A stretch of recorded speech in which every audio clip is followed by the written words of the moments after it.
ମୁଁ ପ୍ରମୋଦା ଦେବୀ ଏ କବିତାଟି ପାଠ କରିବାକୁ ଯାଉଛି। କବିତାର ଶୀର୍ଷକ ହେଲା ଏତିକି ଅଳିମୋ। ଆପଣାର ଏତେ ଲାଗ ବୋଲି ସିନା ଚକା ଆଖି କଳା ମୁଖ, ବାର ବାର ଆସେ ଥାଇ ତୁମ ପାଶେ ଜଣାଇବାକୁ ମୋ ଦୁଃଖ।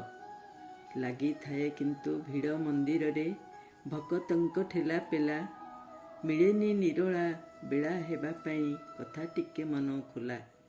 ଅଭିମାନେ ଧରି ଅଭିଯୋଗ ବହୁ ମନେ ରଖି ଗୋଟି ଗୋଟି, ଯାହା ଭାବିଥାଏ ସବୁ ଭୁଲିଯାଏ ଫିଟେ ନାହିଁ ଆଉ ପାଟି।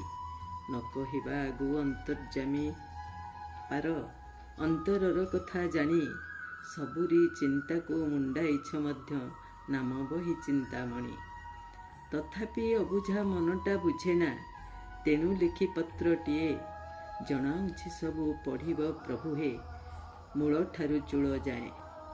ତୁମେଇ ତ ଏକ ଆରାଧ୍ୟ ସବୁରି କଳି ଯୁଗେ ଜଗନ୍ନାଥ, ତବ ପାଦପଦ୍ମେ ଢାଳୁଛି ପ୍ରଥମେ କୋଟି କୋଟି ଦଣ୍ଡବତ। ଲିଭି ଲିଭି ଆସେ ଜୀବନ ଦୀପାଳି, ସମୟ ଆସୁଛି ସରି, ଫେରିବାର ବେଳ ହେଲାଣି ଏଥର ଯିବା ପାଇଁ ଆର ପାରି।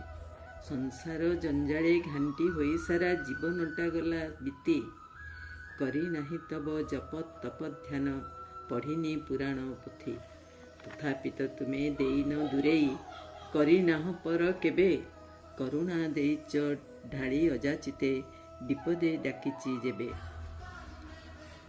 କୁସନ୍ତାନ ସିନା ଜନମେ ଧରାରେ, ନଥାନ୍ତି କୁପିତା ମାତା, ସଭିଙ୍କର ସଦା ମଙ୍ଗଳ ମନାସି କରୁଥାଅ ତାଙ୍କ ଚିନ୍ତା। ନ ମାଗିବା ଆଗୁ ସକଳ ଦରବ ଯାହା କିଛି ଦରକାର, ଖଞ୍ଜି ଦେଇଅଛ ଗୋଟି ଗୋଟି ସବୁ ହାତ ପାହାନ୍ତାରେ ମୋର।